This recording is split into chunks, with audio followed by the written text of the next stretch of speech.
All right, welcome to your tailgate party betting preview for this Tuesday, January the 12th. My goodness, again, been in this business since 1988. We got some investors that have been here since the score phone days of 1980. None of us have ever seen a cumulative run like this. Visit offshoreinsiders.com. Literally every single handicapper on a ridiculous run, including me, Joe Duffy, at Joe Duffy's Picks. In fact, I'm only the third hottest handicapper in the world. The other two, go see for yourself. Stevie Vincent in the NBA, Master Lockline College Basketball. But doing very well, 41-25 in the NBA for 2021. Wise guy play among 4 NBA plus a college basketball winner. And it's all at offshoreinsiders.com. All right, why don't we get to some information for today? These are your top contrarian bets. Well, these are your top public consensus plays. And contrarian bettors would say to bet on the other side. Again, this is based on number of bets, not the number of money, because if you believe in contrarian plays, therefore fading a $5 player, a $10 player, a guy that plays, $10 14 parlays, that's even more important than a guy who bets $1,000 a game or $10,000 a game. So this is based on percentage of bets. An added game, Alabama State, your top consensus play of the day with 72% of tickets on them. Now, again, the theory is to bet against them if you're a contrarian player. And then Miami of Florida with 70% of bets.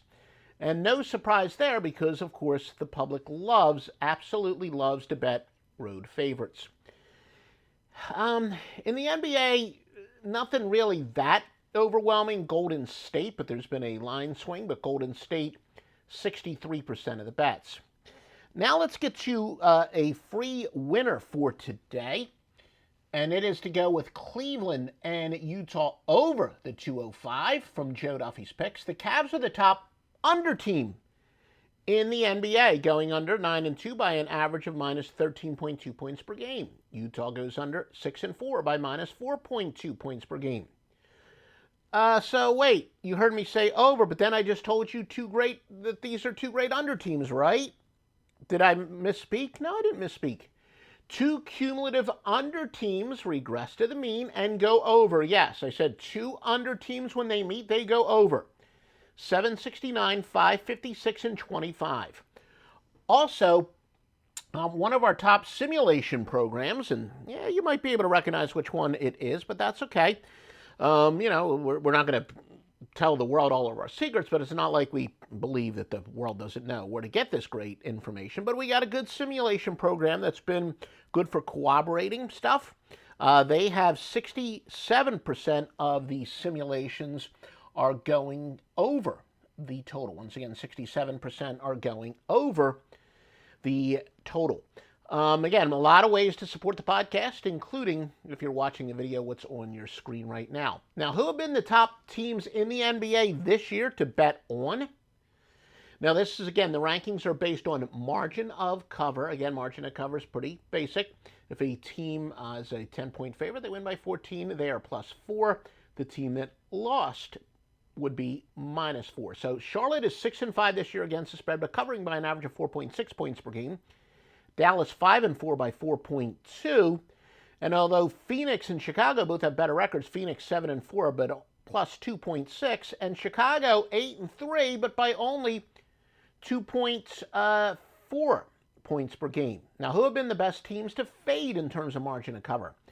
Sacramento is 5-6, minus 5.7 points per game. Well, this is interesting. The LA Clippers 6-5, minus 4.3. Now, what's the lesson here? I'm going to tell you in a minute after I give you the standings.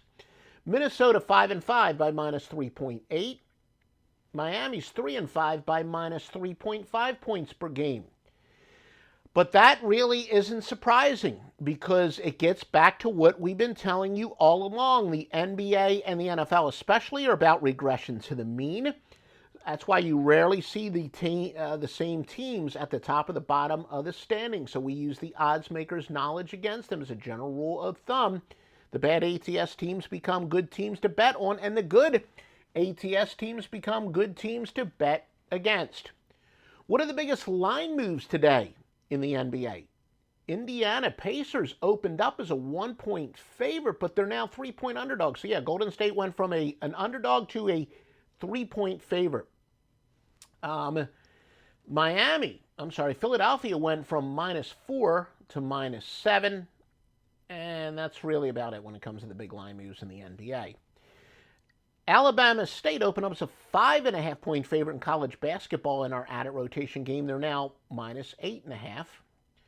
And Virginia Tech did swing from a 1.5-point favorite to a 1.5-point dog against Duke. Of course, the public, obviously Duke is a quote-unquote public team. They see Duke as an underdog, but of course, Duke's had that atrocious year. No wonder Mike Krzyzewski wants the whole season canceled or whatever. Ohio went from a 7-point favorite to a 9.5-point favorite. Why don't we check a few injuries?